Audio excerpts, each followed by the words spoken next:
boys and girls, it is Mrs. Shepherd. I hope you are doing great. Tomorrow is your very first day of school for most of you. Some of you may have already started your first day of school, but for a lot of you, tomorrow's your first day. And I have a very fun book to read to you as I promised I would. And it is Louise the Big Cheese and the Back to School Smarty Pants. It is written by Elisa Primavera, and it is illustrated by Diane Goode. I hope I said that right. It is written by Elisa Primavera and illustrated by Diane Goode. It is so fun. I love these books. Louise the Big Cheese. Anyways, it is about her first day back to school. Louise the Big Cheese and the Back to School Smarty Pants. Well, let's see what happens to Louise, Miss Cheese.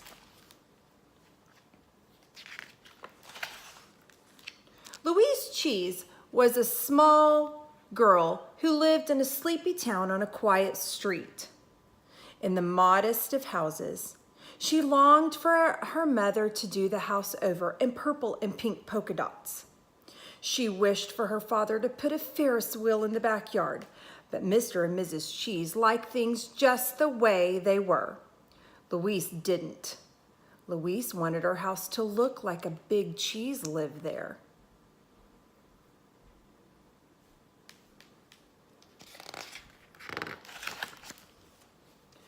It was the night before the first day of a new school year, and Louise was about to get kicked out of her big sister Penelope's room. But first, Louise wanted to know why Penelope wasn't looking at herself in the mirror like she always did. "What are you doing?" asked Louise. "I'm studying because this year I'm going to make straight A's," said Penelope. "To get straight A's, you have to be real smart, like Albert Einstein." I think that's Albert Einstein. "I spy, he's smart, right?" "Out! This year, I'm going to make straight A's."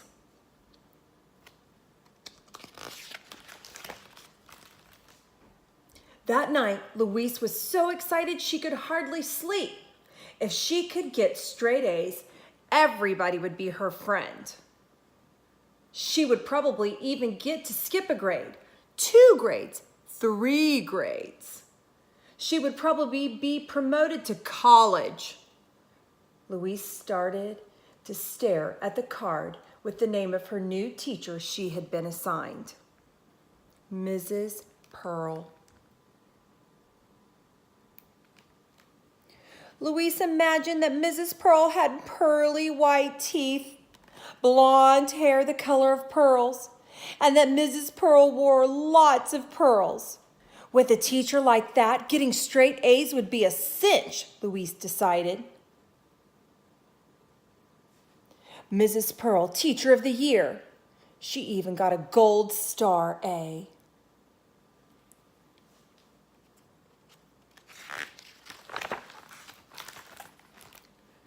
In the morning, on the walk to school, Louise told everyone that she would definitely be getting straight A's. "I'll probably be promoted to college soon." Yeah, the University of Pests. As soon as she got to school, Louise saw her best friend Fern, who had been in her same class with her since kindergarten. Louise got in line behind Mrs. Pearl, who looked exactly like Louise thought she would.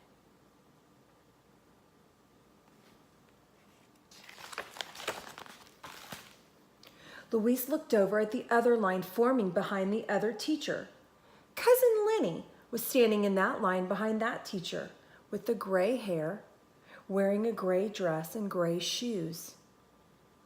Louise felt sorry for Lenny. "I'm so glad I don't have that teacher," Louise whispered to Fern. "What's her name?" "That's Mrs. Pearl," Fern whispered back. "You're in the wrong line. And I heard Mrs. Pearl never gives A's.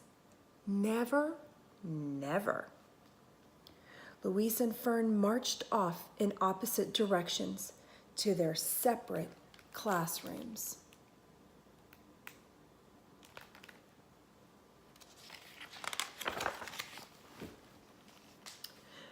That first week in Mrs. Pearl's class, Louise tried her best to get straight A's.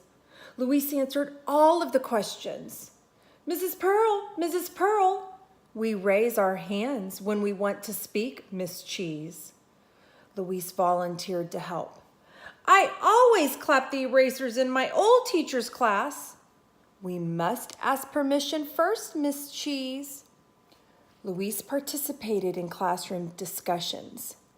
But I answer all the questions and I still got a C. You must answer all the questions correctly, Miss Cheese. Louise wrote in her workbook neater than she ever did in her entire life. How's this, Miss Pearl? You can do better, Miss Cheese.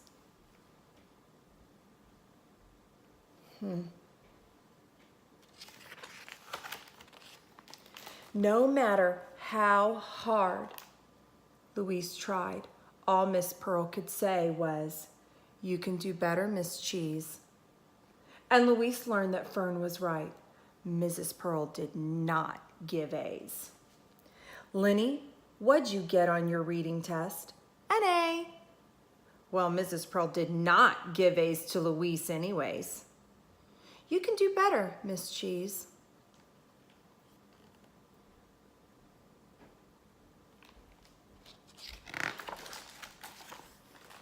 By October, Louise had decided that Mrs. Pearl was the meanest teacher in the entire history of Topeka Elementary.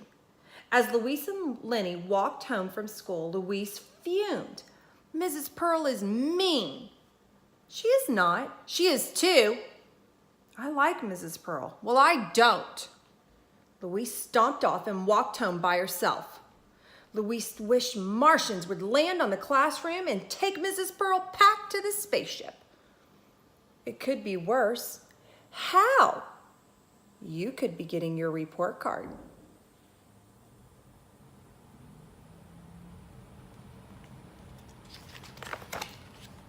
The next day, Mrs. Pearl announced to the students that they would be getting their report cards. Louise was worried. What if I get straight D's, Pee-wee? You'll probably have to spend the rest of your life in second grade. Oh, that night, Louise asked her parents and Penelope if they had ever heard of kids who had spent the rest of their lives in second grade. Don't be silly, her parents said. Those kids usually spend the rest of their lives working in factories wrapping bubble gum. I don't want to work in the bubble gum factory. Well, that's Sister Penelope. She likes to be ugly, doesn't she?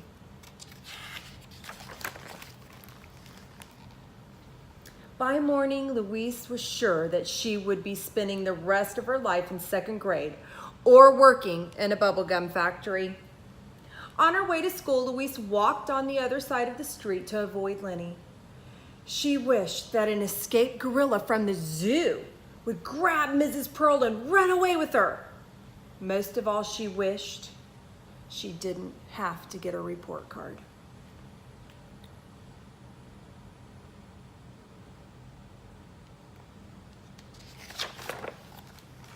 But Louise didn't have to get a report card because that day, Mrs. Pearl didn't come to school.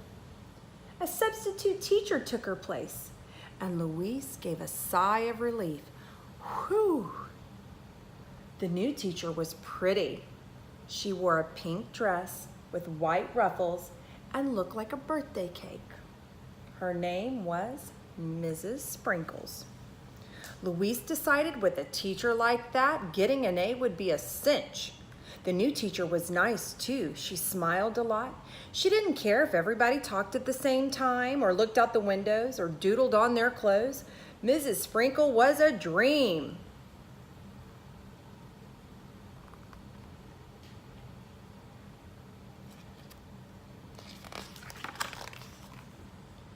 And best of all, when they were asked to write a poem, Louise finally got what she wanted. Louise was so happy. She felt so special. She felt like a big cheese. Louise finally got an A. Woohoo!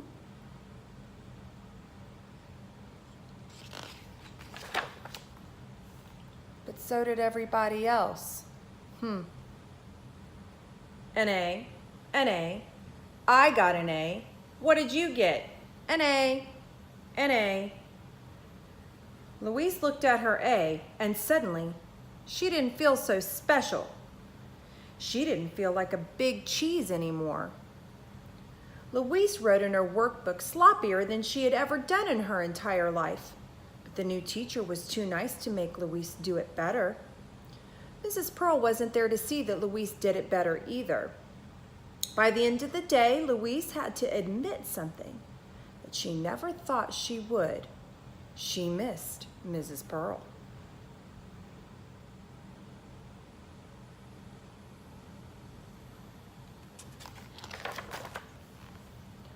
All that night, Louise worried.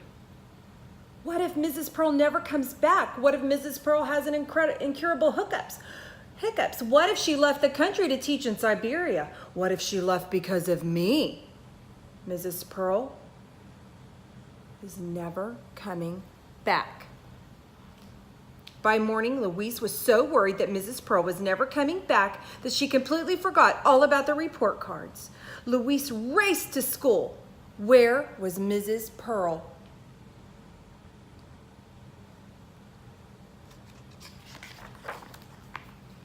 There was Mrs. Pearl handing out the report cards. When she got to Louise, Mrs. Pearl smiled, and her teeth really did look like pearls. Mrs. Pearl said, "Nice work, Miss Cheese. I knew you could do better." After school, Pee-wee waited for Louise. "What'd you get?" he asked. "All B's and 1 B plus," Louise said proudly. "Wow," said Pee-wee, "that's really good coming from Mrs. Pearl." "I think I feel smarter," Louise said. "I really like Mrs. Pearl." "Me too," said Pee-wee. Then Louise and Pee-wee ran down the street to catch up with Lenny.